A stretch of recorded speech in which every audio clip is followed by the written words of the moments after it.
वही है। तो आज हम जानेंगे कि हम नवरात्रि क्यों मनाते हैं। ठीक है, प्राचीन समय की बात है। एक महिषासुर नाम का राक्षस हुआ करता था और वो राक्षस ब्रह्मा जी का परम भक्त था। ब्रह्मा जी कौन? ब्रह्मा जी देव थे जिनके फेस कैसा था, चेहरा कैसा मैम था? तीन है ना, तो वो कौन थे? ब्रह्मा जी। तो ब्रह्मा जी का परम भक्त था और हजारों सालों तक महिषासुर ने क्या करी थी? प्रभु को प्रसन्न करने के लिए तपस्या, कठोर तपस्या करी थी। तब जाकर ब्रह्मा जी ने क्या करा था? उनको दर्शन दिए थे। फिर ब्रह्मा जी जब आते हैं और फिर महिषासुर से बोलते हैं कि महिषासुर बोलो तुम्हें क्या वरदान चाहिए। तो महिषासुर बोलता है प्रभु आप मुझे अमर होने का वरदान दे दीजिए। तब ब्रह्मा जी बोलते हैं कि ये सृष्टि के विरुद्ध है, क्योंकि जिसकी भी उत्पत्ति इस सृष्टि में हुई है उसका अंत क्या है? निश्चित है ना।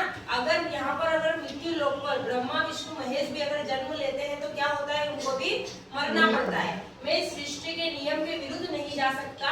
एक काम करो, तुम इससे संबंधित कोई दूसरा वरदान मुझसे मांग लो। तो जो असुर होता है महिषासुर, वो फिर थोड़ा सा सोच विचार करता है और फिर वो कहता है कि ठीक है प्रभु आप मुझे ये वरदान नहीं दे सकते तो मुझे आप ऐसा वरदान दीजिए कि इस पूरी दुनिया में कोई भी दानव या मानव या देवता, जीव जंतु, पशु पक्षी कोई भी मेरी मौत का कारण ना बने, है ना, किसी के भी हाथों मेरी मौत नहीं हो।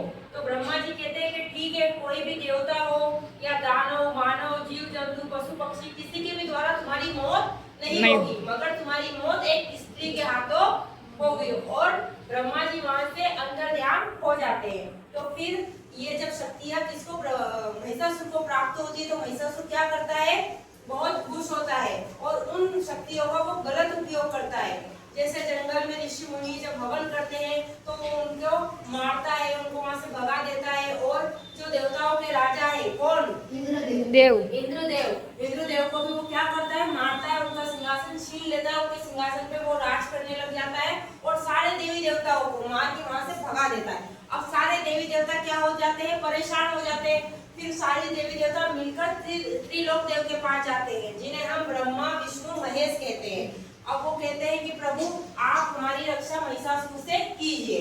जब ब्रह्मा जी कहते हैं कि महिषासुर को तो मेरे दिया गया ही वरदान है कि उसे कोई भी दानव या पशु पक्षी जीव जंतु या देवता नहीं मार सकते, मगर उसकी मृत्यु एक शक्तिशाली स्त्री के द्वारा की जा सकती है। तब मिलकर तीनों जो देवता होते हैं ब्रह्मा विष्णु और महेश, वो क्या करते हैं? एक बातें करते हैं आपस में और फिर वो एक निर्णय लेते हैं कि हम हमारे अंश से एक देवी एक स्त्री की उत्पत्ति करेंगे। ठीक है, और जब वो फिर क्या करते हैं? उनके अंदर से एक दिव्य ज्योति, एक तेज आता है, रोशनी आती है, उससे क्या होता है? माता की उत्पत्ति होती है। ठीक है, और जितने भी देवी देवता वहां पर होते हैं वो सब क्या करते हैं? माता को दिव्य शक्ति प्रदान करते हैं। कोई माता को तलवार देता है, कोई गधा देता है, कोई चक्र देता है। इस तरीके से समस्त क्या करते हैं? माता को शस्त्र प्रदान किए जाते हैं और माता को सभी शस्त्र सभी शक्तियां प्रदान कर दी जाती है।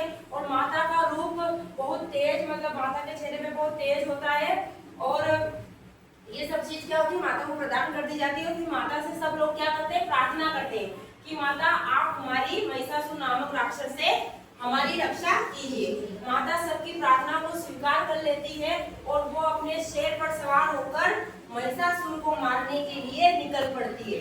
ठीक है, जब महिषासुर को ये सूचना प्राप्त होती है कि कोई एक स्त्री तुम्हें मारने के लिए तुम्हारी नगरी की ओर आ रही है, तो तब महिषासुर उनसे मिलते हैं पहली बार। तो पहली बार जब माता को देखते हैं तो वो मोहित हो जाते हैं और कहते हैं कि मैं आपसे विवाह करना चाहता हूँ।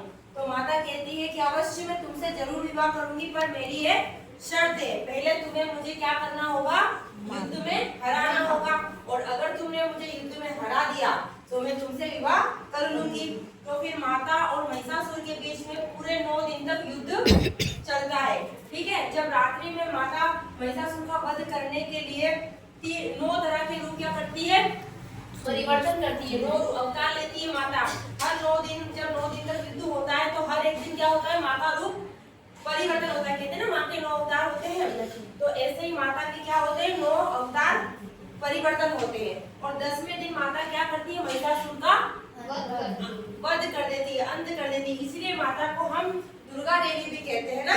वो एक दुराचारी व्यक्ति का भी अंत कर देती है। तो सारे देवी देवता बहुत प्रसन्न से फूलों की वहाँ पर वर्षा करते हैं, फूलों की, और जोर जोर से ढोल बजाते हैं और माता की जय जयकार करते हैं, और सभी वापस से फिर अपने घर चले जाते हैं, बहुत खुश रहते हैं, क्योंकि अब वो जो आतंक था महिषासुर का, वो डर था, वो सब क्या हो जाता है, समाप्त हो जाता है। और फिर इसीलिए हर साल सारे ऋषि मुनि, सारे देवता 9 दिन तक माता की आराधना करते हैं, तपस्या करते हैं, उनकी भक्ति करते हैं ना।